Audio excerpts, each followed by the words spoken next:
13장 1절에서 10절까지의 말씀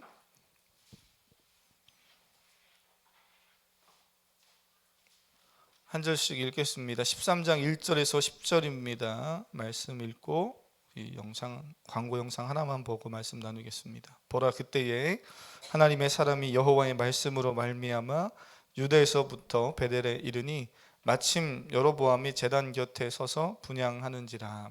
하나님의 사람이 제단을 향하여 여호와의 말씀으로 외쳐 이르되, 제단아 제단아, 여호와께서 이와 같이 말씀하시기를, 다윗의 집에 요시아라 이름하는 아들을 낳으리니 그가 내 위에 분향하는 산당 제사장을 내 위에서 제물로 바칠 것이요 또 사람의 뼈를 내 위에서 사르리라 하셨느니라 하고, 그날에 그가 징조를 들어 이르되, 이는 여호와께서 말씀하신 징조라. 제단이 갈라지며 그 위에 있는 재가 쏟아지리라 하매. 여로보암 왕이 하나님의 사람이 베델에 있는 제단을 향하여 외쳐 말함을 들을 때에 제단에서 손을 펴며 그를 잡으라 하더라.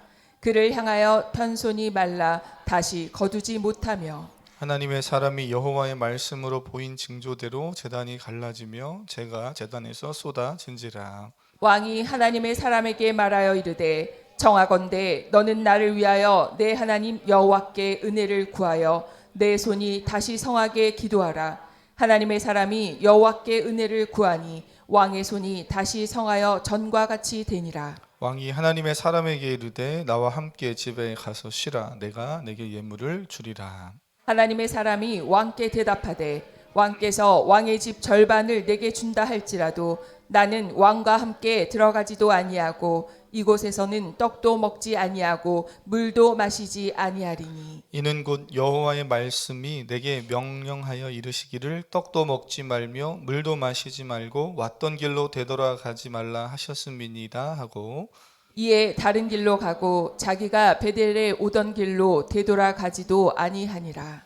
아멘. 우리 가슴에 손을 얹고 한번 고백을 자꾸 나눠서 하려고 하냐 하면 혼자서 다 할 수도 있죠. 우리가 살다 보면요, 그죠? 그런데 혼자서 다 할 수 없는 게 인생이고 삶이잖아요. 신앙생활은 더더욱 그렇습니다. 하나님이 우리를 몸의 지체로 다 부르셔서 각자가 이렇게 할 수 있는 일이 있어요. 제가 보니까 여러분 사진을 나중에 이렇게 막 빨리 보내냐 이렇게 보면서 생각하실 수도 있지만 400장이 넘는 사진을 1분 30초 안에 어떤 걸 골라서 넣을까, 이것만도 1시간 넘게 걸려요.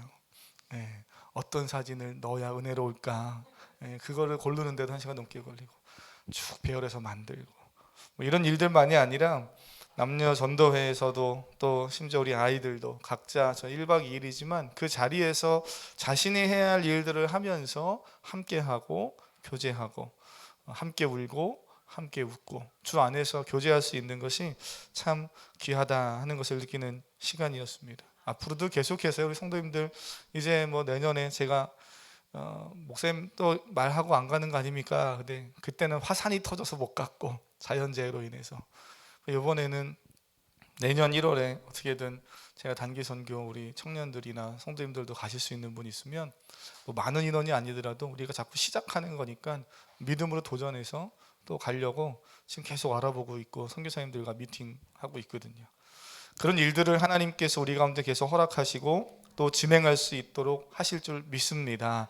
기도하시고 함께 또 마음 모아서 협력해 주시면 더 풍성한 은혜들이 공동체 안에 또 우리를 통해 다른 주변의 사람들에게 흘러가게 될 줄 믿습니다. 제가 요즘에 힐링 캠프 요 한 주 갔다 온 이후에 저도 사실은 힐링하고 와야 되는데 우리 집사님 누가 얘기하셨어요. 수련회다. 네. 아유, 근데 정말 저도 그렇게 의도한 건 아닌데 하나님이 또 그 우리의 그 일정 속에서 야, 이렇게 해도 이걸 잘 또 감당하게 하시고 정말 새로운 모습들을 막 보면서 함께 기뻐하는 거 보면서, 특히 저는 남자 성도님들과 함께 막 이렇게 좀 소통할 수 있는 시간이 그나마 주일보다 훨씬 많아서 좋았어요. 저 혼자만 좋았는지 모르겠지만 네, 좋았거든요. 그 이후에 조금은 몸이 확실히 그래도 운전하고 오니까, 우리 운전을 하고 오셨던 성도님들은 다 그 다음날 뭐 계속 좀 피곤하셨을 텐데, 그러다 보니까 조금은 더 여유 있게 이렇게 한 주를 보내면서 제가 책 한 권이 제 방에 이렇게 던져져 있는데 그 제목이 갑자기 눈에 확 들어와서 좀 보기 시작했어요. 책 제목은 이렇습니다. 당신의 열심이 위험한 이유. 그 부제를 달아놨어요. 현대의 바리새인 신앙에 대한 경고. 이러한 책이었습니다. 렐레이 오스본이라는 미국의 목사님이 쓴 책인데요. 고대 바리새인들을 비판하려고 쓴 책이기보다는 오늘을 살아가는 우연한 바리새인, 그 목사님은 이제 그 책에서 그렇게 표현했어요. 우연한 바리새인이다. 이런 사람들을 향해서 경각심을 주려고 쓴 책입니다. 한 단락만 좀 읽어드리면, 바리새인이 되기를 원해서 스스로 바리새인이 되는 사람은 아무도 없다. 바리새인들은 나쁜 사람들이다. 이것은 우리가 다 알고 있는 사실이다. 마찬가지로 거울 속 자신의 모습에서 바리새인을 발견하는 사람은 아무도 없다. 나는 스스로를 바리새인이라고 묘사하는 사람을 만나본 적이 단 한 번도 없다. 당신도 마찬가지일 것이다. 바리새인이라는 단어는 언제나 다른 사람을 묘사하는 데 사용된다. 하지만 우연한 바리새인들, 당신과 나 같은 사람들, 즉 하나님을 사랑하고 말씀을 사랑하며 그것에 따라 살기로 최선을 다하는 사람들로 구성된다. 우연한 바리새인들은 아주 우연한 기회에 바리새인이 된다. 상당히 저는 잘 통찰력을 가지고 썼다라고 생각이 돼요. 남의 이야기처럼 들려서 별로 그렇게 반응이 그래 그런가 보다 이럴 수도 있지만, 저는 이거 보면서 그래 이 이야기가 나의 이야기지. 우연한 바리새인들은 다른 사람이 아니라 당신과 책을 읽고 있는 그 독자를 향해서 하는 얘기잖아요. 바로 나 같은 사람이다. 우리가 우연한 바리새인으로 전락할 수 있다라는 이야기를 합니다. 가만히 생각해 보면 하나님을 사랑한다고 말하고 하나님에 대한 열심이 있는 그런 성도들의 이야기죠. 이 희한하지요. 하나님을 사랑하고 열심히 있으면 바리새인이 되지 말아야 되는데 나 자신도 인정하지 못하는 순간에 바리새인으로 전락해 버리는 실수를 한다는 겁니다. 오히려 하나님에게 관심이 없는 사람, 하나님을 믿지 않는 사람, 하나님에 대한 열심이 없는 사람은 이러한 일에 휘말릴 일도 없는 거죠. 신앙생활을 하는 것 우리가 중요하다고 말하는데요, 신앙생활을 하는 것보다 더 중요한 건 신앙생활을 바르게 하는 게 더 중요한 거죠. 믿고 구원받는 성도가 되는 것 중요합니다만 구원받은 성도로서의 삶을 바르게 잘 사는 게 더 중요한 일입니다. 한국 교회, 한국 사회에 하나님이 구원과 은혜를, 많은 은사와 능력들을, 또 축복을 많이 주셨지만 우리가 그 과정에서 좀 더 성숙해서 요 과정까지 더 바르게 잘 믿을 수 있고 구원받은 성도의 삶을 더 바르게 잘 살 수 있는 이 부분들을 놓치고 100여 년의 세월이 흘러오지 않았는가 하는 생각을 조심스럽게 해보죠. 그래서 다른 사람을 비판하고 너 때문이야, 그 사람 때문이야가 아니라 우리가 어쩌면 그런 삶을 지금 살고 있지 않는가를 봐야 한다는 거예요. 하나님을 향한 사랑과 믿음의 고백이 자기 열심으로 전락하지 않도록 늘 겸손히 하나님 바라보는 우리 사랑하는 모든 성도님 다 되기를 주님의 이름으로 축복합니다. 옆 사람 축복하겠습니다. 겸손히 하나님만 바라봅시다. 시작. 겸손히 하나님만. 아멘. 그렇습니다. 그 열왕기상의 왕들의 이야기를 보는데요, 그 왕들 중에도 하나님을 사랑하고 믿음 있는 왕들이었지만 그들에게도 크고 작은 신앙의 문제들이 있어서 여러 걸림돌들의 앞에서 무너지는 것을 봅니다. 다윗도 그랬고 솔로몬도 그랬잖아요. 오늘 우리가 읽은 본문에 등장하는 왕은 북이스라엘의 왕 여로보암입니다. 여로보암도 그랬어요. 1절을 보면 여로보암은 제단 곁에 서서 분향하고 있습니다. 우리식으로 표현하면 하나님께 지금 예배하고 있는 거지요. 하나님을 향한 열심도 있고 예배를 드리는 그러한 자세를 가진 하나님의 사람이지만 정작 그의 삶을 보면 예배가 무너져 있다고 성경은 말합니다. 믿음이 변질되어져 있는 거죠. 한번 1절을 읽어보겠습니다. 13장 1절입니다. 시작. 보라, 그때 하나님의 사람이 여호와의 말씀으로 말미암아 유다에서부터 베델에 이르니 마침 여로보암이 제단 곁에 서서 분향하는지라. 아멘.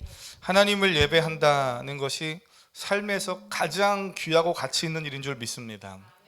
저는 우리 사랑하는 성도님들의 삶 속에 이 마음이 굳게 잘 새겨져 있길 원하고, 우리 주일학교 또는 10대를 살아가는 중고등부, 청년부 모든 자녀들이 이 믿음, 오늘 이 한 가지 사실을 잘 기억하며 인생을 살아갈 수 있는 하나님의 사람들 되기를 바랍니다. 내 삶의 가장 중요한 건 하나님이시고 하나님을 예배하는 일이다. 하지만 오늘 말씀에서 여로보암이 제단 곁에 서서 분향하는 모습을 보면 하나님이 사실은 기뻐해야 되는데 하나님이 기뻐하시지 않습니다. 그 이유가 오늘 본문은 아니지만 이전으로 넘어가 보면 12장 25절에서 33절에 나오는 그 사건, 오늘 본문 위에 올라가 보면 나오는 사건 때문에 그런데요, 12장 25절부터 33절까지의 내용을 좀 간단히 말씀드리면 이런 겁니다.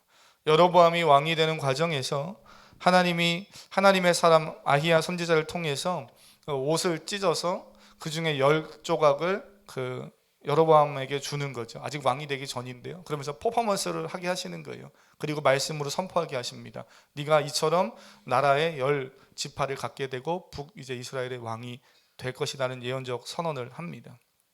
이것을 경험한 여로보암이 솔로몬 이후에 실제로 남쪽에서는 르호보암이 왕이 되고 북쪽을 다스리는 왕으로는 이 여로보암이 왕이 되는 거예요. 이제부터가 중요하잖아요. 여러분이 여로보암이라면, 내가 여로보암이어서 이런 지금 상황에 있다면 가장 우선해서 뭘 하시겠습니까? 그리고 통치하는 기간에 있어서 내 인생에 있어서 가장 중요한 지침을 무엇으로 삼겠습니까? 뻔한 거 아닙니까? 자신이 왕이 된 것이 자기의 실력이나 계획이나 이런 것이 아니라 전적인 하나님의 은혜니까 하나님의 도우심을 전적으로 구하는 삶을 살아야 되죠. 하나님을 최우선으로 구해야 됩니다. 예배하는 일을 가장 중요하게 여겨야 됩니다. 그런 삶의 태도를 유지하면 그의 개인의 삶도 그의 왕권도 견고해지는 거예요. 뻔한 거죠. 아주 단순한 겁니다. 여로보암도 분명히 알고 있었고 그렇게 하면 되는 거예요. 그런데 자신이 왕이 된 이후에 백성들의 분위기를 보니까 심상치 않은 분위기 하나를 감지하게 되고 이상한 행동들을 하는 걸 보게 돼요. 사실 이상한 행동이라기보단 이 여로보암 왕이 볼 때 자신의 눈에 뭐가 예사롭지 않은 그런 모습들이 보이는데요, 이스라엘 백성들, 북쪽 이스라엘 백성들이 절기 때마다 예배하러 어디로 가요? 남쪽으로 내려가는 거죠. 예루살렘에 있는 곳으로. 그 모습을 보면서 여로보암이 스스로 생각합니다. 이러다가는 북이스라엘의 백성들이 다 마음이 빼앗겨서 남유다로 내려가겠다. 남유다 왕을 왕으로 섬기고 이러다가 나의 왕권은 무너지겠다. 이런 생각을 하게 됩니다. 불안이 엄습해 오는 거예요. 내면에서 일어나는 자아의 소리와 욕망의 소리가 하나님보다 더 크게 다가오기 시작하더니 결국에는 인간적인 묘책을 하나 냅니다. 그게 뭡니까? 북이스라엘을 남북으로, 북이스라엘의 최북단과 최남단에 각각 예배할 수 있는 금신상을 만들어서 두는 거죠. 북쪽으로는 단, 남쪽으로는 베델에 금신상을 하나씩 2개 떡 만들어 놓습니다. 그리고 이스라엘 백성들이 남유다 예루살렘까지 내려가지 않아도 된다. 여기서 예배해라. 이 금신상이 우리를 인도하시는 여호와 하나님이시다. 이런 말도 안 되는 이야기를 하는 거예요. 한번 올라가셔서 왕상 열왕기상 12장 28절만 한번 읽어보시겠습니까? 12장 28절입니다. 12장 28절 시작. 이에 계획하고 두 금송아지를 만들고 무리에게 말하기를 너희가 다시는 예루살렘에 올라갈 것이 없도다. 이스라엘아, 이는 너희를 애굽 땅에서 인도하여 올린 너희의 신들이라 하고. 네, 아멘. 여기 보니까 예루살렘에 갈 필요 없다는 거예요. 예루살렘으로 남유다로 갈 필요 없다는 겁니다. 금신상 만들어 놨으니 이게 하나님이다, 이게 우리의 신이다 라고 말도 안 되는 선언을 하고 행동을 하고 있습니다. 너무나 똑같은 모습이 지금 반복되는 거예요. 어디에서 이미 이런 일이 있었습니까? 출애굽 때에 있었죠. 이스라엘 백성들이 출애굽할 때 모세가 시내산에 올라가 있을 때 산 아래서는 아론과 백성들이 금송아지를 만들고 이것이 우리를 애굽 땅에서 이끌어낸 여호와라고 그 금송아지를 만들어 놓고 그 일을 했고 범죄했던 일이 있었잖아요. 여로보암 왕은 하나님이 그토록 좋아하시는 예배를 드리고 있지만 예배의 형태는 완벽하게 갖추고 있는지 모르지만 하나님이 좋아하는 예배를 하나님이 가장 싫어하는 형태로 변질시켜버리는 어이없는 행동을 하고 있습니다. 예배의 형식을 갖추었지만 하나님의 말씀을 따르지 않고 있고 자기 생각대로 하나님을 예배합니다. 그래서 절기를 자기 마음대로 편한 날에 바꿔서 절기도 드리게 하는 거예요. 사랑하는 성도님, 우리가 하나님을 믿는다는 것은 하나님의 말씀을 따라 살아가는 것과 결코 분리되지 않습니다. 너무 잘하시는 거죠. 제가 뭐 새로운 얘기, 낯선 이야기 하는 거 아니에요. 우리가 하나님을 믿는다는 건 하나님 말씀을 따라 사는 것과 같이 가는 일입니다. 하나님을 믿는다고 말하면서 하나님 말씀을 따라 살지 않는 것은 하나님을 인정하지 않는 것이고 결과적으로는 하나님을 믿지 않는 것과 마찬가지예요. 그래서 하나님 말씀에 순종하는 것이 곧 하나님을 믿는 것임을 기억하시기를 바랍니다. 주보에 제가 제목을 이렇게 해놨어요. 한번 읽어볼까요? 주보에 온 제목이 있는데 한번 읽어보겠습니다. 시작. 말씀에 순종하는 것이 곧 믿음이에요. 물론 믿음에 대한 정의를 우리가 이미 예전에 다루고 믿음에 대한 정의를 우리가 알고 있지만 신앙생활하면서 그 믿음을 정말 가지고 예수 그리스도만 바라보면서 살아가는 성도들이 하나님에 대한 말씀의 순종으로 이어지는 것이 없으면 과연 그 믿음이 진정한 믿음일 수 있는가? 우리는 이 생각을 해봐야 되는 거죠. 하나님의 말씀에 순종하는 것이 하나님을 내 삶의 주인으로 인정하는 거예요. 하나님의 말씀에 순종하며 살아가시는 사랑하는 성도님 되시기를 바랍니다. 하나님의 말씀을 따르지 않고 그럼 자기 생각대로 예배했던 여로보암에게 어떤 일이 있었는가? 오늘 말씀을 보면 하나님이 무명의 한 선지자를 보내서 예언적 선포를 하게 하시는데요. 2절입니다. 한번 읽어보겠습니다. 2절 시작. 하나님의 사람이 제단을 향하여 여호와의 말씀으로 외쳐 이르되 제단아 제단아 여호와께서 이와 같이 말씀하시기를 다윗의 집에 요시아라 이름하는 아들을 낳으리니 그가 내 위에 분향하는 산당 제사장을 내 위에서 제물로 바칠 것이요 또 사람의 뼈를 내 위에서 사르리라 하셨느니라 하고. 아멘. 2절에 보니까 이름이 나오지 않는 무명의 한 하나님의 사람이 등장합니다. 이 사람은 다윗의 집에 요시아라는 아들이 태어나고 그가 북이스라엘에 지금 여로보암이 통치하고 있는 지역이죠. 그 북이스라엘의 모든 산당을 다 부수는 종교개혁을 일으킬 것이다 라고 외칩니다. 또한 이 예언에 대한 증거로 사실 이 예언이 지금이 아니라 300년 후쯤에 일어날 남유다의 요시아 왕에 대한 이야기거든요. 그 예언적 선포를 딱 하고 나서 이 이야기를 여로보암이 들을 때 그게 사실이야? 나는 믿을 수 없어 뭐 이럴 수 있잖아요. 그래서 하나님이 이 선포한 말씀 예언에 대한 증거로 여로보암이 지금 예배하고 있는 그 제단이 갈라지게 하고 거기에서 재가 쏟아지는 일이 일어나게 합니다. 그래서 실제로 오늘 2절 이후에 3절, 4절, 5절까지의 말씀을 보시면 그런 사건이 그 땅에 일어나게 그 현장에서 일어나게 되죠. 이 이야기를 듣자마자 여로보암 왕이 기분이 얼마나 나쁘겠어요. 그래도 왕인데 왕 앞에 와서 좋은 축복의 메시지를 주기보다는 어떤 경고와 징계의 메시지를 주니까 얼마나 기분이 나빴겠습니까? 그래도 하나님의 말씀이면 겸허하게 받아들여야 되는데 여전히 여로보암 왕은 하나님으로 자신의 삶의 자리에 두지 않았던 것 같아요. 그러니까는 손을 뻗어서 외칩니다. 저 사람 잡아라, 저 사람 잡아라. 그러면서 손을 딱 뻗었는데 그때 손이 굳어버리죠. 그리고 그 순간 제단이 갈라지고 재가 쏟아집니다.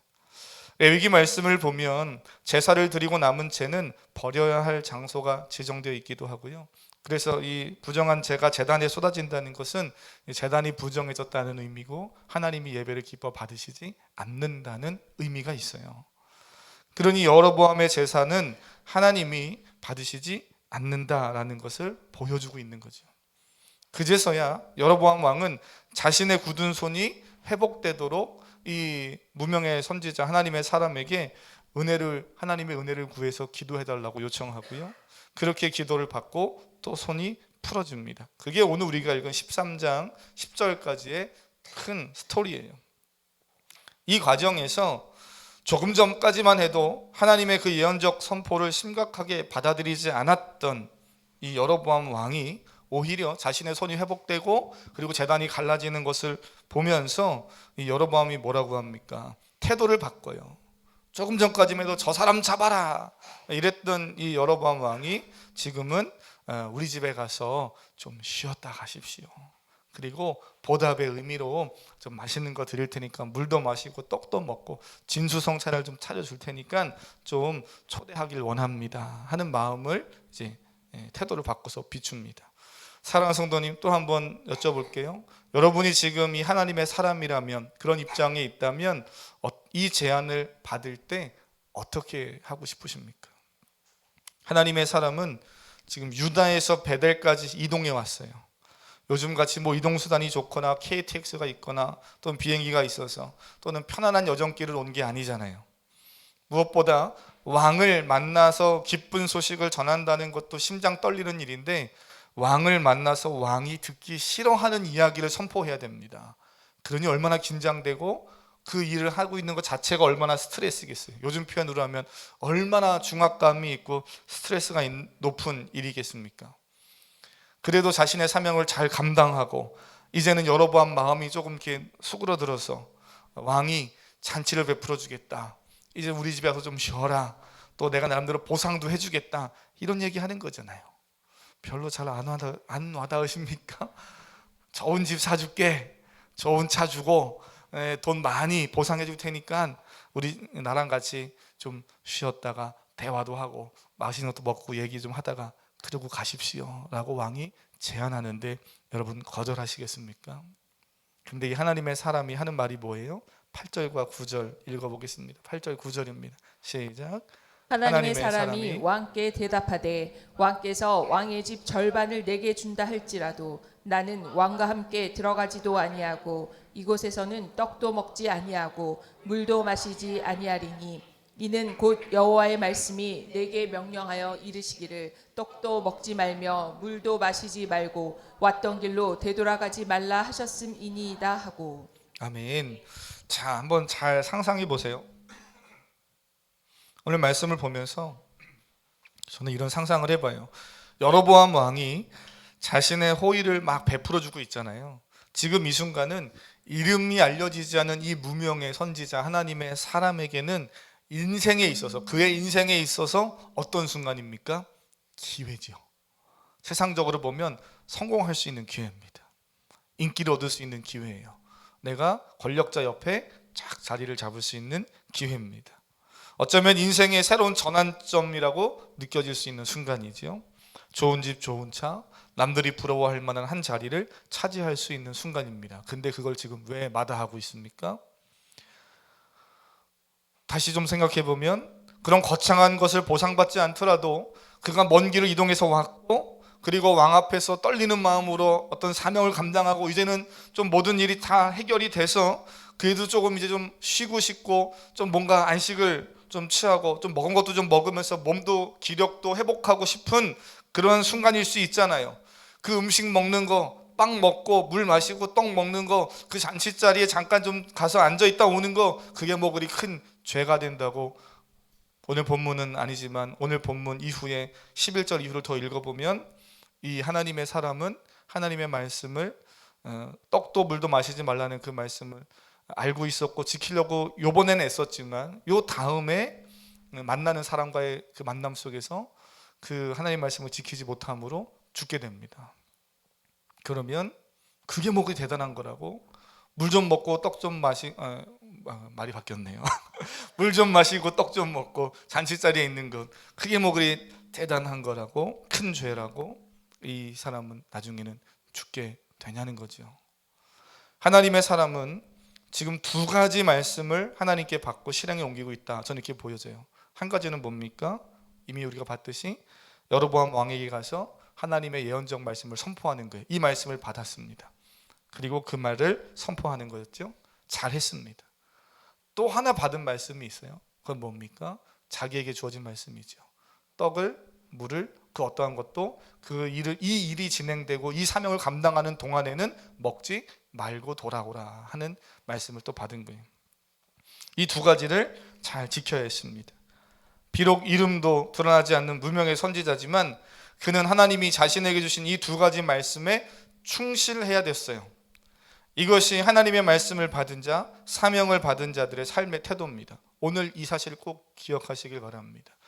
이 하나님의 사람, 이름이 등장하지 않는 무명의 선지자 하나님의 사람만이 아니라 오늘 이 시대를 살아가는 저와 여러분 우리 모두가, 목사님 여기 선지자라면서요, 하나님의 사람이라면서요, 목사님이나 우리 정성주 목사님, 또 원로 목사님들, 또는 사역자들, 또는 셀리더들, 집사님 이상의 직분을 가진 분들, 이런 분들이나 해당되지 우리는 아니지요. 이렇게 보실 게 아니고요, 오늘 하나님으로부터 말씀을 받은 하나님의 사람들, 사명자들의 삶이 어떠해야 되는가를 우리가 다시 한번 돌아볼 수 있는 본문입니다.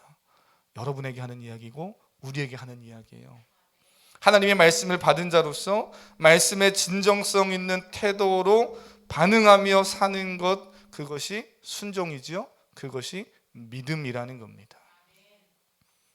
내가 하나님의 말씀을 얼마나 진정성 있게 받아들이는가, 그것은 그 말씀에 순종하는가 순종하지 않는가를 보면 알 수 있어요. 사랑하는 성도님, 여러분 하나님 말씀에 얼마나 진정성 있게 반응하십니까? 오늘 예배하고 들은 말씀을 얼마나 진정성 있게 가슴에 담고 한 주간 삶에서 사십니까? 또는 말씀을 매일매일 읽고 묵상하면서, 묵상하는 거 잘하는 일입니다. 잘하시는 거예요. 그런데 그 말씀 묵상하고 그 말씀 얼마나 진정성 있게 내 삶에 실천해 가려고 노력하십니까? 오늘 이 본문의 하나님의 사람은 그 말씀을 자신의 삶의 진정성 있게 지켜가는 일에 있어서 무너짐으로 죽임을 당했다니까요. 오늘 우리도 예배는 아니에요. 당장 죽지 않아서 그렇죠. 농담입니다. 네. 사랑하는 성도님, 하나님 우리에게 계속 기회를 주시잖아요. 말씀을 지킬 수 있고 진정성 있게 반응할 수 있는 기회를 주십니다. 또한 동시에 내가 받은 하나님의 말씀을 상대방이 얼마나 신빙성 있게 받아들이게 하는가, 잘 생각해 보세요. 첫 번째는 하나님의 말씀이 내게 얼마나 진정성 있게 내가 받아들여서 반응하는가는 내가 그 말씀에 순종하는가 순종하지 않는가에서 나타난다고 그랬죠. 동일하게 하나님과 나와의 관계만이 아니라 내가 말씀을 선포하고 내 말씀을 듣는 그 다른 사람, 주변의 다른 사람들과의 관계에서도 내가 받은 하나님의 말씀을 상대방이 얼마나 신빙성 있게 받아들이는가 하는 그 일에서도 중요하게 작용하는 것이 순종입니다. 내가 하나님의 말씀에 얼마나 진정성을 가지고 순종하는가를 그 사람들이 보고요, 저 사람이 선포하는 그 말은 정말 신빙성이 있는 말이구나, 내가 좀 주목해 봐야 되겠구나 하는 것을 느낀다는 겁니다. 오늘 이 이야기가 중요해요. 사랑하는 성도님, 하나님의 말씀을 받았고 그 말씀을 전한다 하는 사람이 정작 자신은 하나님의 말씀에 진정성 있는 태도를 보이지 않고 있다면, 그 사람이 선포하는 하나님의 메시지를 듣는 사람들, 그 사람은 그 선포되는 말씀에 대한 신빙성을 떨어지게 가질 겁니다. 본인도 잘 안 지키는데, 본인도 하나님의 말씀을 중요하게 생각하지 않는데 그가 선포하는 그 말이 그렇게 대단한 말이겠는가. 물론 하나님의 말씀은 인간이 지키고 안 지키고에 상관없이 진리이고 반드시 살아서 역사하는 생명인 줄 믿습니다. 우리가 하고 안 하고와는 상관이 없는데, 믿음이 없는 주변의 사람들이 볼 때는, 또 내 주변의 가족들이나 사람들이 볼 때는 내가 정말 그렇게 열심히 믿고 있고 생명이라고 무엇보다도 소중한 진리라고 하는 그 말씀이 정말 얼마나 신빙성 있는가를 다른 것으로 보지 않고요, 내가 얼마나 말씀에 순종하는가를 보면서 알아간다는 거예요. 그 사랑하는 성도님 축복합니다. 오늘 예배하는 우리가 이 부분에서 정말 깨어서 하나님 말씀의 진정성을 가지고 또 순종하며 한 걸음 한 걸음 나아가는 삶의 태도를 가질 때 우리 주변의 많은 사람들이 하나님 말씀에 관심을 갖고 주목해 보는 은혜들이 일어날 줄 믿습니다. 그 다음에 그의 마음을 움직이시고 역사하셔서 구원의 길로 인도하시는 일은 성령 하나님이 하시는 거죠. 거기까지 우리가 할 수는 없더라도 그들에게 하나님의 말씀이 정말 신빙성 있고 정말 가치 있고 중요한 것이다라는 것을 몸으로 보여주는, 삶으로 보여주는 역할은 우리가 해야 되는 거죠. 이 부분에서 참 많이 약해진 시대를 살다 보니 사람들이 교회에서 하나님의 말씀이라고 선포되는 말에 별로 귀를 기울이지 않습니다. 그게 그렇게 대단하지 않은 것 같아요. 대단하면 저 사람 저렇게 안 할 것 같은데, 천국에 대한 소망이 있는 것 같은데 천국에 상급을 쌓는 거 말고 이 땅에 보물 쌓는 데 더 관심 많아 보이던데요. 신빙성이 떨어지는 거죠. 진정성이 떨어지는 거예요. 저는 말씀 이렇게 마무리하려고 합니다. 처음에 말씀드렸던 레리 오스본 당신의 열심이 위험한 이유라는 그 책의 한 문장으로 말씀을 좀 마무리해 보려고 하는데요. 이렇게 이 문장이 저는 마음에 와닿아요. 언제나 말씀에 진실하나 모든 말씀에 진실하지는 않다. 우연한 바리새인들을 향해서 경고하는 거죠. 언제나 말씀에 진실하려고 한다는 거예요. 그런데 모든 말씀에는 진실하지 않다. 하나님의 말씀 한 부분에만 집착할 뿐 나머지 다른 부분은 무시한다. 어떤 의미겠습니까? 내가 좋아하는 말씀에는 늘 진실하려고 해요. 내가 원하는 그런 어떤 메시지에는 늘 관심을 갖고 진정성 있게 반응하려고 하지만 때로는 내가 원치 않는 또 나에게 조금 부담되는 메시지에 대해서는 전혀 무시하는 반응을 보인다는 거죠. 사랑하는 성도님, 말씀은 취사 선택하는 것이 아닙니다. 믿음은 하나님의 말씀에 순종할 때 완성되어져 가는 것이죠. 하나님의 말씀에 순종할 때 우리의 삶이 또 하나님 기뻐하시는 성공적인 삶으로 나아가게 될 줄로 믿습니다. 그럼 우리 성도님 다 되시기를 주님의 이름으로 축복합니다.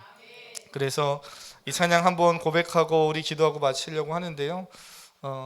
찬양 가사에 내 마음의 한 자리 가장 귀한 그 자리 주 오셔서 앉으소서, 이런 가사가 있어요. 주님만 나의 보배. 하나님, 주님만이 내 인생의 내 삶의 왕이십니다. 주인이십니다.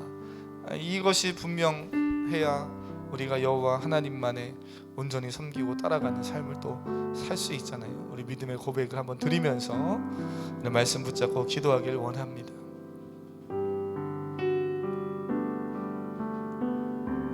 우리들을 위하여, 우리들을 위하여 십자가에 못 박혀 모든 죄를 용서하사 의인 삼아 주신 주, 어떤 일이 있어도 나를 버리지 않고 죽기까지 사랑하신 나의 귀한 예수님,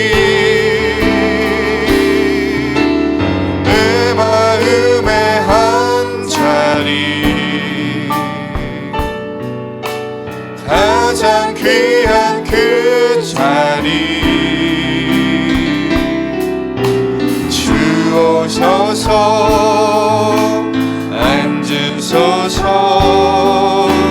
주님만 나의 보배.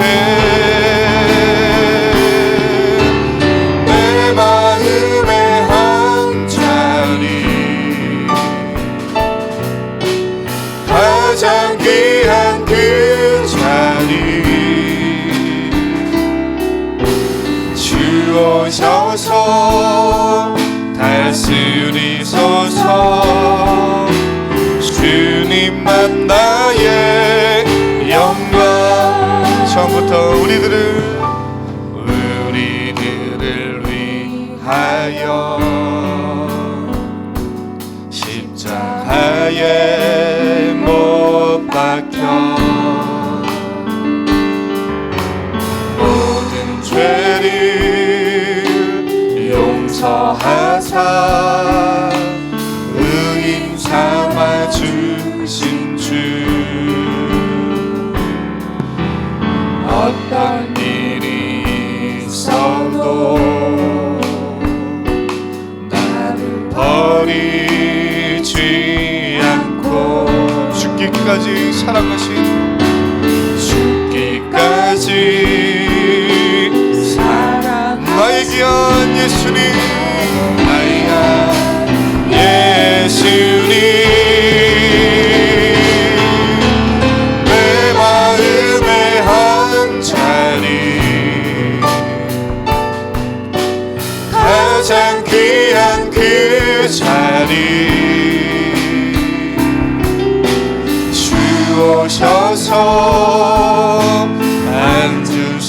주옵소서. 주님만 나의 고백, 내 마음의 한 자리, 가장 귀한 그 자리 주오셔서 다스리소서. 주님만 나의, 우리 마음을 다해서 내 마음의 한 자리, 내 마음의 한 자리, 가장 귀한 그 자리 주오셔서, 주오셔서 앉으소서. 주님만 나의 보배, 내 마음의 한 자리, 가장 귀한 그 자리 주오셔서 다스리소서. 주님만 나의 영광. 우리 이 시간 믿음으로 기도하실 때 내 삶의 가장 귀한 자리인 그곳에 무엇이 자리 잡고 있습니까? 하나님만이, 예수님만이, 하나님의 말씀만이 자리 잡기를 원합니다. 우리 그 마음으로 이 시간 주여 한번 부르고 결단하며, 또 그러지 못했던 우리의 삶이 있다면 회개하며 우리 믿음으로 기도하기를 원합니다. 주여 한번 부릅니다.